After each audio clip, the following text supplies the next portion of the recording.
बुलढाणा जिल्ह्यातील चिखली शहरात भीम आर्मीची धमाकेदार एंट्री।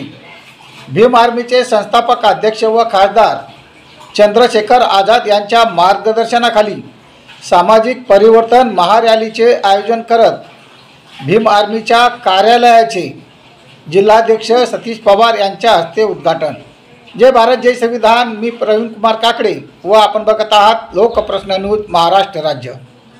भीम आर्मीचे संस्थापक अध्यक्ष व खासदार चंद्रशेखर आझाद यांच्या मार्गदर्शनाखाली बुलढाणा जिल्ह्यातील चिखली शहरात सामाजिक परिवर्तन महारॅलीचे आयोजन करून भीमसैनिक तसेच बहुजन समाजातील लोकांशी संपर्क साधता यावा यासाठी भीम आर्मीच्या कार्यालयाचे उद्घाटन करण्यात आले।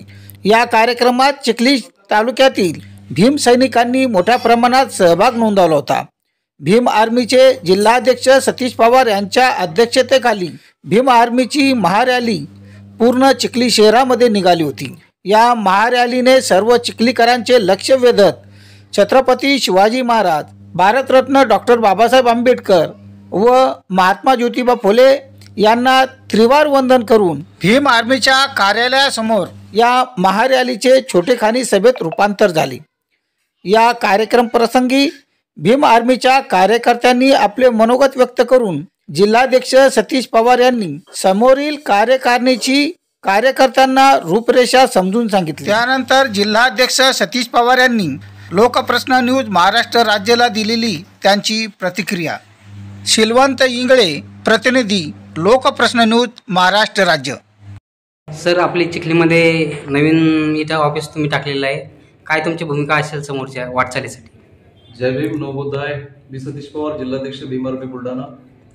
आज आम्ही चिखली शहरामध्ये जो खऱ्या अर्थाने या जिल्ह्यामध्ये प्रस्थापितांचा गड म्हणून समजला जातो, एवढंच नाही तर या ठिकाणी RSSचं सुद्धा मुख्यालय आहे आणि या प्रस्थापितांच्या या व्यापाराच्या नगरीमध्ये ज्या खऱ्या अर्थाने राजकारणाचा घोडेबाजार चालतो, या ठिकाणी भीम आर्मीच्या वतीने सामाजिक परिवर्तन महारॅलीचं आयोजन केलं होतं आणि हजारोच्या संख्येने या तालुक्यातला युवा या रॅलीमध्ये सहभागी झाला। सर्वप्रथम मी या सर्व युवकांचे आभार मानतो आणि सामाजिक परिवर्तन रॅली ही केवळ रॅली नसून खऱ्या अर्थानं आता या ठिकाणी सामाजिक आणि राजकीय मंचावर परिवर्तन करण्याचा हा भीम आर्मीचा निर्धार आहे।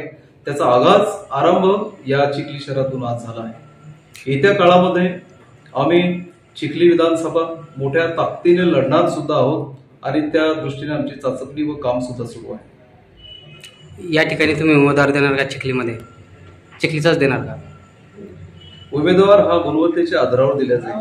ज्यावेळेस चिखलीमध्ये तुम्हाला जर गुणवत्ता नसेल तर गुणवत्तेच्या आधारावर तुम्ही तहसीलदार बाहेरचा स्वीकारता, एखाद्या वेळेस PI बाहेरचा स्वीकारता, तुमचा शिक्षक बाहेरचा असतो।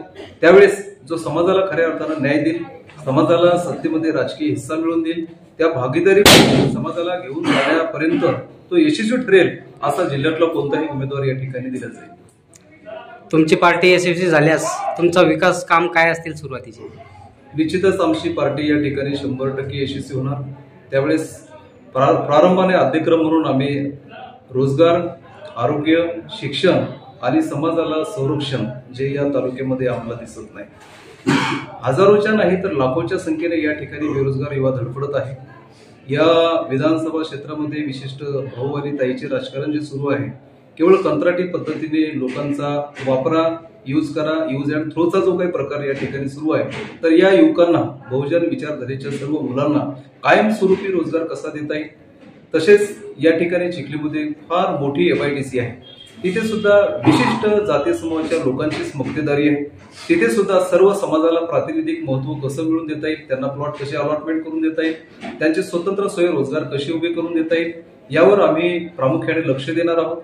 एवढंच नाही तर या ठिकाणी जिल्हा परिषदेच्या ज्या शाळांची अवस्था आहे, आम्ही पाहिलं गेल्या काही दिवसामध्ये इथं अनेक शाळा अशा आहेत की त्या हेतुपुरस्सर बंद पाडण्याचं षड्यंत्र इथल्या राजकीय पुढाऱ्यांनी सुरू केलेलं आहे, जेणेकरून त्यांच्या शाळा, त्यांची स्ट्रेंथ, त्यांची विद्यार्थी संख्या ही त्यांना टिकवता आली पाहिजे।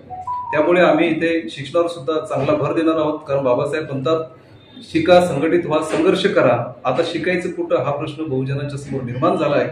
यानंतर आम्ही त्यांच्या आरोग्याचे जे प्रश्न आहेत, जसं सिव्हिल हॉस्पिटलचा उपचार आणि खासगी दवाखान्याचा उपचार, याच्यामध्ये जमीन आसमानचं अंतर आहे।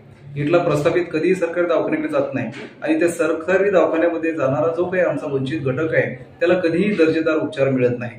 तर त्यामध्ये सुद्धा समानता कशी आणता येईल, प्रामुख्याने आम्ही त्याच्याकडे सुद्धा लक्ष देणार आहोत। आणि रोज रासपणे दैनंदिन जीवनक्रम जगत असताना इथे विशिष्ट समाजाला, विशिष्ट समुदायाकडून प्रतारणा, अवमान सहन करावा लागतो. इथं समाजाला सुरक्षित कसं करता येईल, त्यांना संरक्षण कसं प्रोव्हाइड करता येईल, त्या हेतूने सुद्धा आम्ही काम करतो.